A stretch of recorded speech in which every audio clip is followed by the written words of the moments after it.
So it's over for iPhone Fold's CAD-based structure, and now we finally have the hands-on look of dummy units. Apple's Foldable is still months away, but somehow it already feels like one of the most polarizing phones Apple has ever designed. And from all the details and renders, it's confirmed now that Apple is not copying any other foldable here. They are deliberately going in a direction that's either going to feel incredibly smart or extremely frustrating, depending on how you use your phone. So a few days ago, structures of iPhone Fold revealed its physical dimensions. Since then, multiple 3D dummy models have surfaced, including prints shared on Maker World website by a user, Subsea. These are all based on consistent leaked measurements. And when you actually see the size in real-world form, Apple's strategy starts to click. When folded, the iPhone Fold is shorter but noticeably wider than something like an iPhone 17 Pro Max. That alone breaks the usual foldable formula. Most book-style foldables go tall and narrow, so the cover screen feels like a regular phone, just like the Samsung has been doing it till now. But Apple is doing the exact opposite. It's a design choice we have seen before on devices like Oppo's early Find N series, but Apple is pushing that idea even further. Another well-known tipster, Ben Jaskin, revealed the print module of iPhone Fold as per the leaked dimensions. So now we can have actual idea of how tall and wider it looks in hands. He also compared it with the Oppo Find N5, and the difference is huge. The N5 looks more like a tall and really uncomfortable fold phone, but on the other hand, the iPhone Fold is small but more wider, and that's exactly where Apple is solving an actual problem. This will be a more easy to use foldable phone, unlike the Samsung Z Fold lineup. Comparing it with Find N2, it looks pretty similar, but the inner display of N2 looks very short in front of iPhone Fold, while the cover display is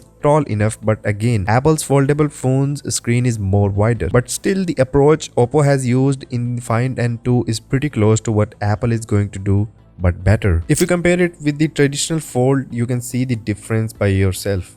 It's really huge. Multiple sources are now pointing to cover display around 5.5 inches and inner display measuring roughly around 7.74 inches. On paper, that cover screen sounds small, especially next to modern flagships, but that's the whole point. Apple doesn't expect you to live on the outer display. The iPhone Fold is designed to be unfolded constantly. When it's closed, it's compact and pocket friendly. When it's opened, it turns into something much closer to a mini iPad experience. That wider screen changes everything. Videos fit better with fewer black bars. Side-by-side apps actually feel usable. Reading, browsing, and multitasking finally makes sense on a foldable without awkward scaling. This isn't a stretched phone screen, it's a tablet-style layout that just happens to fold in half. And if Apple really is targeting iPad-style app compatibility from day one, this design suddenly looks very intentional, because that way developers don't have to design apps for the iPhone Fold from scratch. So Apple's goal is really simple: to make a best usable fold and not the most hyped one, taller phone. They are betting that people want a foldable that feels truly different from a slab phone, a device that doesn't replace your phone or tablet but sits cleanly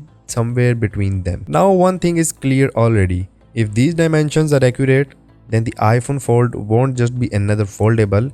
It's Apple redefining what a foldable is actually supposed to be. And here comes the Samsung's Z Fold 8 Wide. Yes, Samsung is also launching two variants next year, Z Fold 8 and Z Fold 8 Wide. This wide version is going to be pretty similar with Apple's iPhone Fold, so a great competition coming ahead. If you want to know more about iPhone Fold, watch this video, and I'll see you guys in the next one.